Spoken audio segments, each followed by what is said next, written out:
Salutations, c'est Spider Jérusalem et bienvenue dans cette nouvelle vidéo consacrée au DCU et aux comics qui vont aider à sa propulsion. À l'heure où je tourne cette vidéo, les deux premiers épisodes de Creature Commando sont sortis et du coup, même si j'ai pris un peu de retard, on va quand même aborder le comics. Donc, voici, qui est sorti très récemment, Creature Commando présente Frankenstein, le tome 1. Je présente juste vite fait Frankenstein parce que c'est un des personnages majeurs de l'animé qui est sorti, donc Creature Commando, disponible sur Max. Moi personnellement, j'ai jamais été un très grand fan de l'univers Frankenstein, Creature Commando, etc. Mais je peux comprendre que ça puisse plaire et surtout, je suis pas du tout étonné que ça soit adapté aujourd'hui. Quand on sait qui est derrière, les monstres, les trucs bizarres, occultes, ténébreux et tout, c'est son dada. Je ferai bien évidemment une vidéo sur Creature Commando une fois que la série sera finie parce que les épisodes sont tellement courts que je vois même pas l'intérêt d'en faire un par semaine. Donc de quoi parle le comics? Il parle évidemment de Frankenstein qui se fait recruter par le Shade et qui rejoindra le groupe de Creature Commando pour éradiquer le mal sur Terre avec son épée dans son dos et tel un valeureux guerrier. Alors oui, c'est très stylé, c'est très bien dessiné, c'est très bien raconté. Encore une fois, comme je disais, il faut juste être fan de l'univers. C'est pas que c'est nul, j'ai bien aimé, j'ai passé un très bon moment, mais de toute la liste des comics que je vous présente, franchement, bon, voilà quoi, c'est pas ouf. C'est juste un comics un peu banal de Creature Commando. Par contre, ce qui pourrait être bien, c'est au niveau de l'édition, parce que là, c'est le tome 1 qui présente Frankenstein, donc ça serait une bonne idée pour Urban Comics que le tome 2 présente un autre membre de Creature Commando, par exemple la fiancée, Lady Frankenstein, surtout quand on voit la fin du tome 1 qui est un gros cliffhanger. En deuxième comics de cette vidéo, de cette deuxième partie de cette série de vidéos, c'est bien évidemment The Authority. Alors à l'heure où je fais cette vidéo, il y a une rumeur qui j'espère est complètement fausse que ça ne sera pas un film en live action, mais un film d'animation.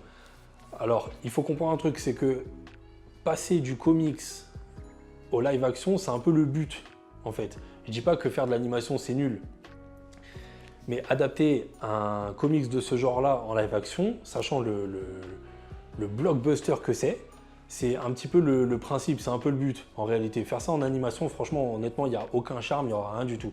Je dis pas que ça va être nul encore une fois, mais j'espère juste que la rumeur est fausse. Adapter ce comics en live action et pas en film d'animation. J'espère encore une fois que la rumeur est fausse. De quoi parle The Authority? C'est un groupe de super-héros qui naviguent en orbite autour de la Terre et qui se bat contre des énormes fléaux en fait. C'est pour ça que je parlais de blockbuster, parce qu'on a réellement le sentiment d'un espèce de gros film au cinéma en fait. D'ailleurs, ça faisait très longtemps, j'ai l'impression que j'avais pas lu un comics comme ça, c'est pour ça que j'ai beaucoup aimé. Il y a même un petit côté Watchmen sur les héros qui se remettent beaucoup en question, qui sont un petit peu, pas divins, mais qui ne trouvent pas du tout leur place sur Terre. D'ailleurs, j'ai même été étonné que ce ne soit pas James Gunn qui s'occupe de ce film, parce que une équipe de super-héros au pouvoir chelou qui se battent contre des gros monstres, normalement c'est son truc à lui ça. Je vous recommande énormément ce comics, sincèrement. Et pour présenter le dernier comics de cette vidéo, c'est bien évidemment The New Frontier. Qui, comme vous pouvez le voir, est un sacré morceau et très long à lire. Il a été mentionné très récemment par James Gunn qui servirait de modèle, encore une fois, pour son DCU. Maintenant, le truc, c'est que ce comics, moi personnellement, je l'ai beaucoup aimé pour son ambiance. C'est-à-dire qu'il se passe dans les années 60-70. On parle beaucoup de la guerre du Vietnam, on parle beaucoup de la Seconde Guerre mondiale. Et il y a des nouveaux héros qui viennent supplanter les anciens. Donc évidemment, les héros qu'on connaît, Superman, Flash, Batman, etc. Donc évidemment, moi personnellement, j'aime beaucoup ce genre d'ambiance, mais je sais qu'on l'aura dans aucun film, à part peut-être pour un flashback ou autre, mais on l'aura pas. Parce que déjà, rien que quand on voit le début de Creature Commando, ça se passe après Suicide Squad et Peacemaker, donc le côté années 60, faut oublier. Mais je pense qu'en fait, James Gunn a mentionné ce comics pour y inclure une sorte d'héritage, parce que c'est un peu le principe du comics. Du genre, il y a eu un ancien DCEU, et maintenant, le nouveau DCU, des nouveaux héros vont supplanter l'ancien.